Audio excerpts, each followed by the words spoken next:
Today, we're searching for whale bones. So the bones, allegedly, are kind of close to that yellow buoy. It's kind of strange that this spot isn't dove very often. Like, let's get in the water, let's find these bones, let's see if they're there.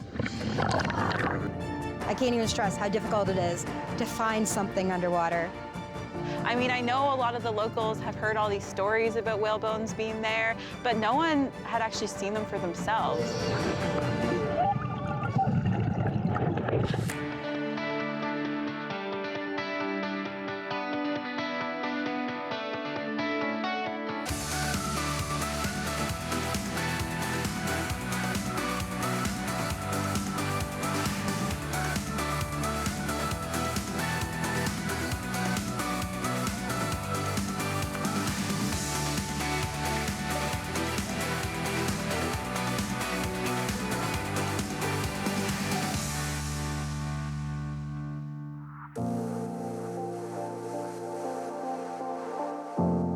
So we're going on an adventure to Blandford, well, actually New Harbor, which is just down the road from Blandford.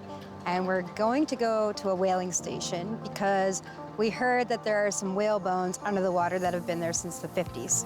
So we're gonna go explore and see if we can find them. Blandford is a very scenic, calm little area. There might be 100 to 150 people. I am actually from Blandford, so for me, it's a very familiar area. I've spent a lot of time in New Harbor as a kid, going and getting mackerel or going to see like some of the big boats coming in. Jen's grandpa used to be a whaler at this facility, so she was extra excited to go back and visit and get a little glimpse into her own family history. Hopefully we'll find like a skull maybe, and I'm hoping that they're intact because if they're from the 50s, then they're about 70 years old.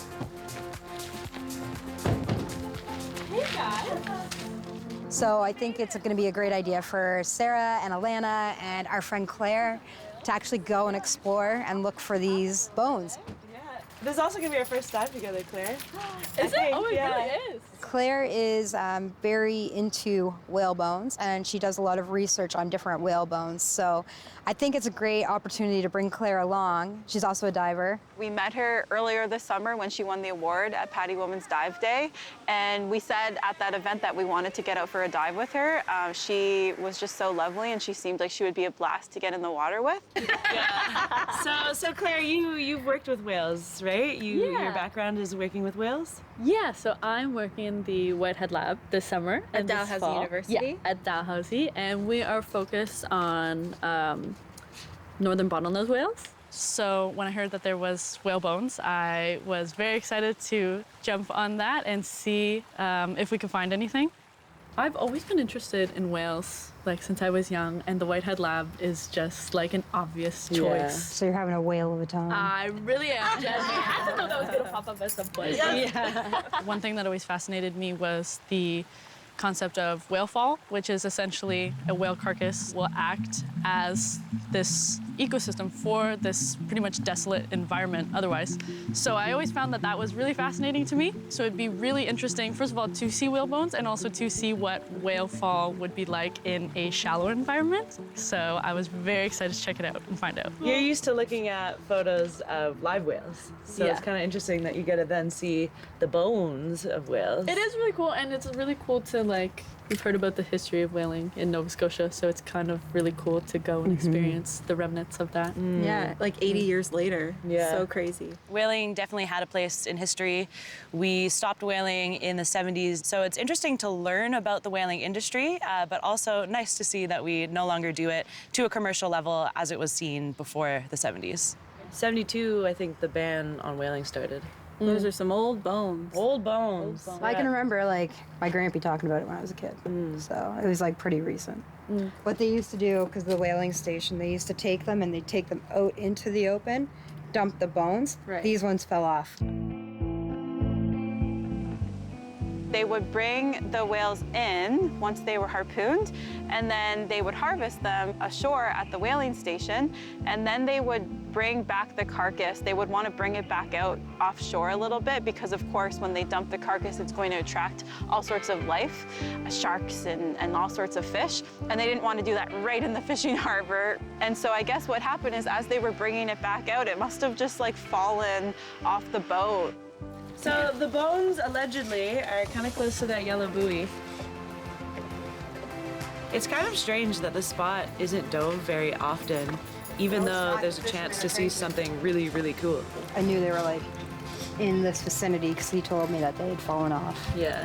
Honestly, my grandpa was on so many different boats. He was a fisherman for many years. He was a huge explorer, so he actually was on a Norwegian expedition with Sir Edmund Hillary, the first fellow who climbed Mount Everest. And it was down to the Antarctic. And they were doing things like looking at the sharks and looking at the whales, using the ice to crush through and break the ice up to try and create pathways for other boats to get through. Makes sense. Explore Grandpa, explore Jen. Always looking for treasure. Yeah. It is really cool, even when you think you know someone super well, when you learn new things about them, it just makes you feel connected to them in a whole different way. You guys want to see my real treasure? Yeah. I know I always talk about looking for treasure, but this is actually treasure. That's cool. The suspense? Is it killing you? Oh, wow. Oh my goodness. That's so cool. Baby It's huge too. If this is a baby, it's That's humongous. a baby. And an ear drum. Wow. Look at the inside of it. It looks like a shell. Wow. So I thought it'd be really cool if I brought with me my whale tooth and my whale eardrum. So they were given to me by my grandfather before he passed away. And where Claire was coming and we were going to the whaling station, I thought that this could be a really cool opportunity for the girls to actually be able to touch the whale bones and the eardrum, because if we find bones under the water, we don't want to disturb them. We don't want to touch them. We want to keep it preserved. But because I have these two objects, I can bring them and let them kind of like see what it would feel like and see if there's any difference to what they thought. And I had never seen any parts of a sperm whale before, so it was really cool to hold the tooth as well as the ear bone in my hand. That was very wild and unexpected to be able to see and hold a sperm whale tooth and a sperm whale eardrum is so, so wild. So should we go get ready to go diving? Let's go. Time to jump in. Put my, don't steal my tooth, put it back. What tooth? I don't know what you're talking about. I'm gonna get Grampy to come get you. Grampy, yes.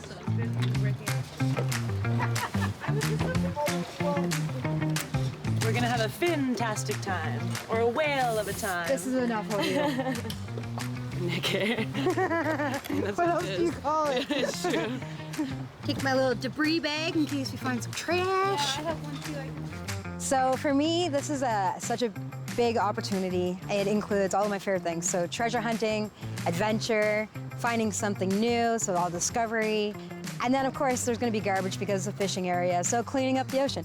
Listen, any bottle or anything cool down there that I'm gonna pick up is gonna be treasure. So chances are pretty good.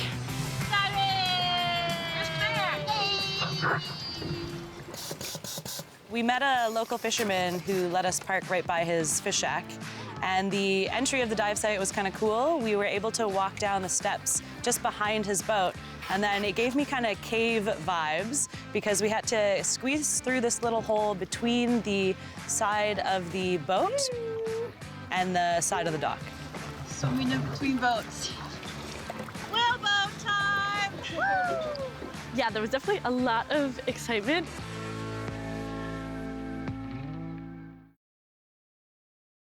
Today, we're searching for whale bones. I'm so excited to have our first dive with you, Claire. I know, me too. It's like, let's get in the water, let's find these bones, let's see if they're there. The dive started out with all of us gathering on the other side of Buddy's boat and making a plan to go swim out to the middle of the harbor where the fishermen also told us that the whale bones might be. We had 4 divers in the water, myself, Jen, Sarah, and Claire. And so between us, we had, you know, we thought we had pretty good chances of finding something. A common search pattern is an expanding square.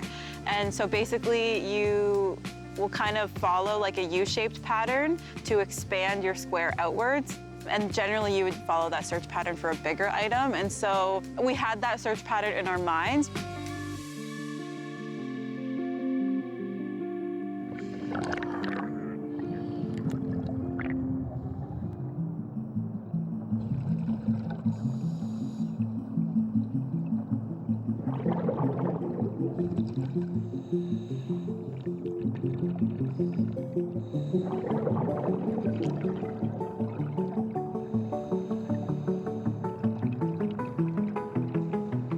The viz wasn't the greatest. It took us a while of kind of fanning out and checking around to see if anybody could see anything.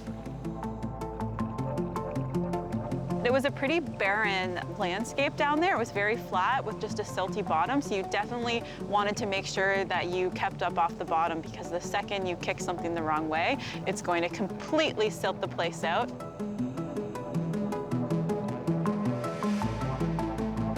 We saw the usual suspects diving in Nova Scotia. Lots of lobsters and lots of algae.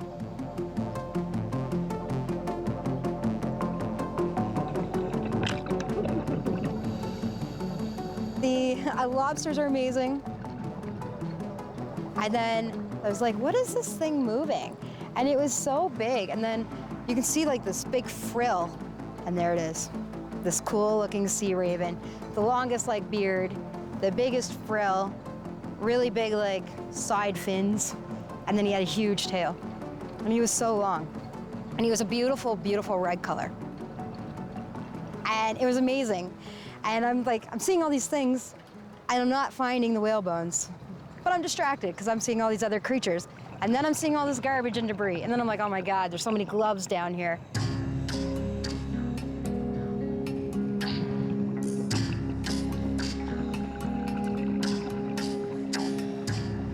At first, we weren't really seeing anything, so to keep our minds and our hands occupied, we started collecting some of the debris that we found. There were things like old fishing ropes, lobster bands, and a whole bunch of beer cans. There's bottles, beer cans, pop cans. So even though we're not finding what we came to find, the whale bones, we are still helping the environment because we're now doing a dive against debris and picking up a bunch of garbage.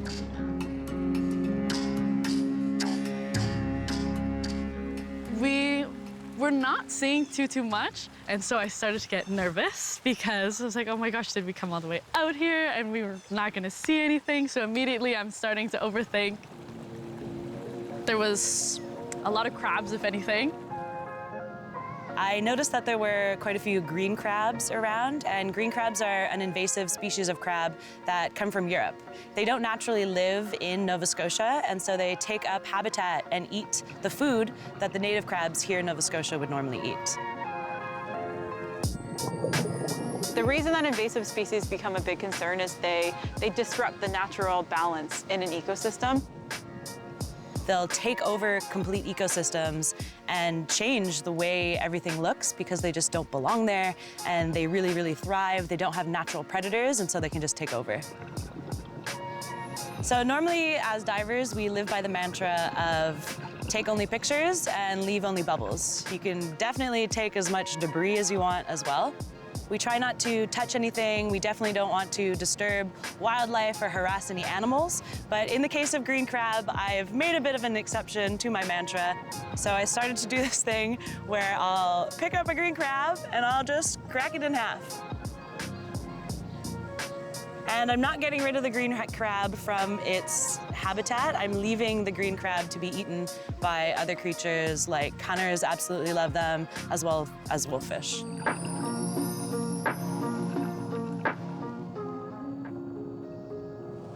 Yeah, so after about 10 minutes of searching along this barren ocean floor without seeing much, I was starting to question whether we were actually going to be able to find these whale bones. I mean, I know a lot of the locals have heard all these stories about whale bones being there, but no one had actually seen them for themselves.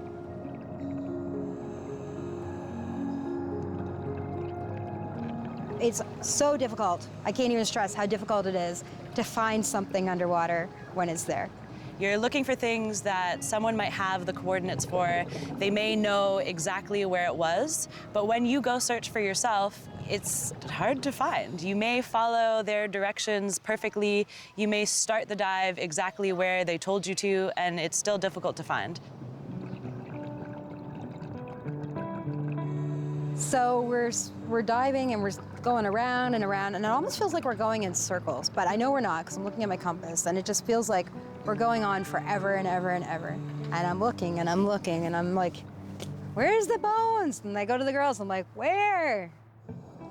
With all the weather we get in the North Atlantic, who knows, maybe they moved. I mean, there hasn't been whaling actively done in Nova Scotia for 60 years. Who knows what happened in those 60 years?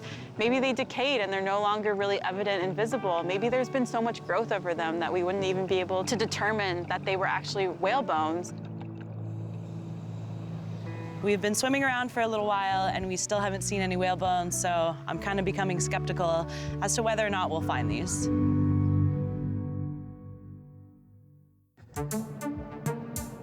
It really was not looking very promising, but after about 20 minutes of just trying to scan the area, trying to like keep my hopes up, I looked over and saw the pink gear and knew that it was Jen, and Jen was flagging us over, so all of a sudden I had hope again that, well, maybe somebody found it, and so we all swam over.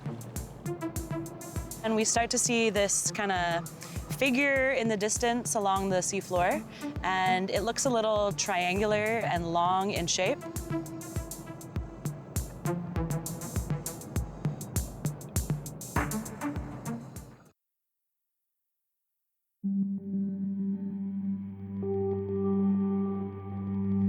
I'm swimming around, I'm collecting debris, and I'm kind of losing faith in the search for these whale bones.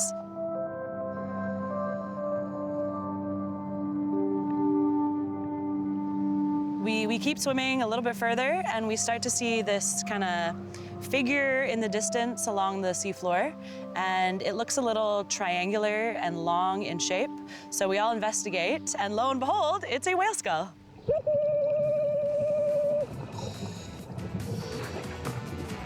Sarah, I think, was vibrating. When I was down there, I was just thinking, I can't believe these bones have just been sitting here for 60 years, like 3 times the amount of time that I've been alive, almost. And even a whale jawbone is bigger than the length of my body. So yeah, just floating on top of it and being right there was just so amazing to see. It was so well preserved.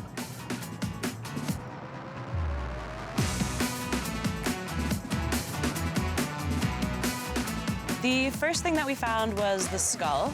So you could see the jawbone of the skull.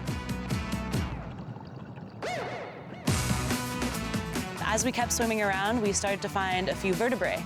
And the vertebrae were harder to identify at first because they were buried under a really thin layer of silt. So as soon as you kind of excavated a little and moved the silt out of the way, you could see the white structure of the vertebrae.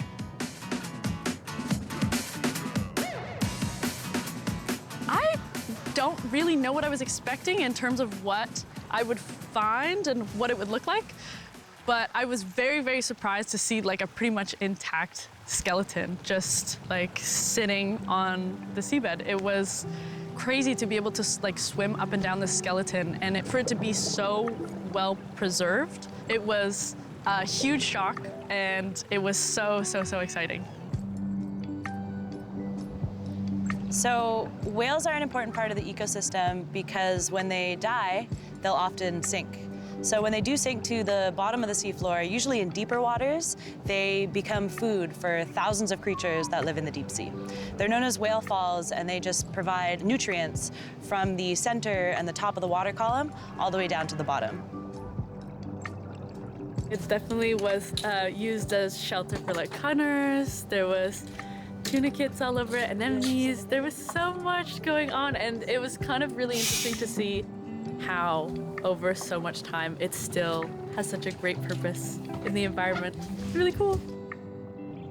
Claire must have been so excited to see these whale bones because we weren't sure if we were actually going to find them. But to be able to see it with your own eyes is a feeling that's really indescribable. And yeah, I think Claire definitely felt that. And it was super cool to get to go from learning about her work with whales to being able to be right beside her looking at these beautiful whale bones. You could really get a feel for like how big this whale was. So it was obviously a baleen whale based off of the skull.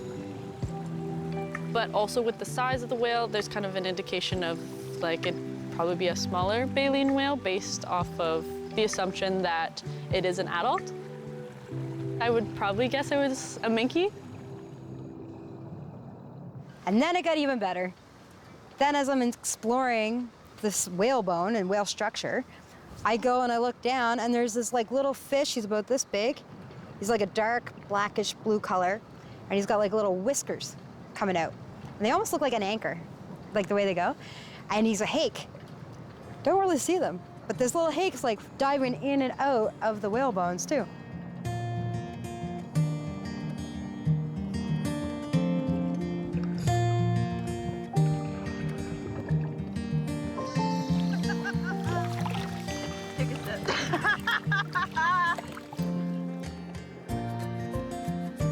I have been diving for almost half my life now, but making new discoveries just like these whale bones and skulls just makes it extra special, and it goes to show that there's so much to find and so much to uncover in the ocean.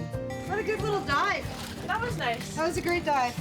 I think the most distinctive thing was the big skull. Like, I really did not expect it to be so well preserved and so obvious. It kind of just came out of nowhere. It was amazing. No, I haven't dove since 1992. So as we are starting to get out of the water, the locals that were so nice actually came over and they wanted to see what we had found, if we had found the whale bones, and they were like trying to talk to us about them. And so we were showing them footage on our GoPros of what we had seen, because it was really cool. So it's, Oh, that's I guess, so cool. what would that be? So you know a dive site is not commonly dove on when all of the locals are super curious as to what you're doing and come and check out and ask questions about the dive and what we're seeing underwater. A big lobster? Yeah, there's a lot of little baby lobsters. Really? Oh, yeah. They were all super excited to confirm the story that they knew to be true and see it for their own eyes. People used to be here fishing all the time. Nonstop. Yeah. Yeah, my grandpa used to come down here and get like tubs of mackerel and do the smoked mackerel and stuff. It was Noble Meisner. I was just saying because his name is written on the inside of Dad's building. Oh, yeah. Your dad? Hello.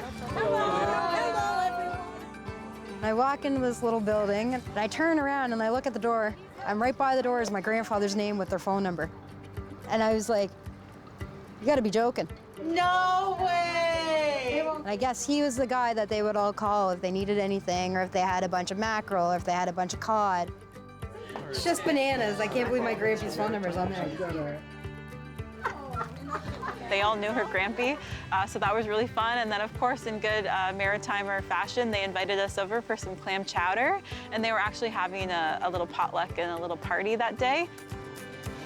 It was the coolest little adventure, and for me, it was great because I know how welcoming and awesome Blandford is. I know what the community is like, but for my friends to actually experience that as well, it kind of made me more prideful of my community.